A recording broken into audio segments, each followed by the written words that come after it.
រាប់ណាយើងនៅជាប់ជំពាក់សេចក្តីប្រាថ្នាសប្បាយនៅលើโลกនេះបុគ្គលដែលប្រាថ្នានោះនឹងមិនបានសម្រេចឡើយ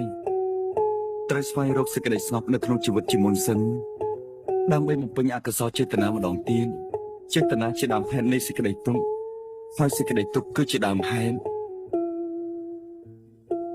នៃក្តីសាមង់នៅក្នុងចិត្តបើសេចក្តីសាមង់កើតឡើងហើយនោះសេចក្តីភ័យខ្លាចក៏កើតឡើងនៅក្នុងជីវិតដែរមិនថាមានទ្រព្យសម្បត្តិច្រើនយ៉ាងណានោះទេបុគ្គលនោះក៏មិនអាចជួយខ្លួនឯងឲ្យឆ្លងផុតពីសេចក្តីភ័យខ្លាចទាំងពួងបានឡើយមិនថាគេនឹងមានអ្នកការពារជីវិតមិនឲ្យមានការភ័យខ្លាចទៅថ្ងៃអនាគតក៏គេនៅតែគេចមិនផុតពីភាពសោកស្ដាយនៅអតីតកាលបានដែរគេរស់នៅកំណត់ជីវិតសម្រាប់រងចាំការកំណត់គេនឹងរស់នៅគ្រាន់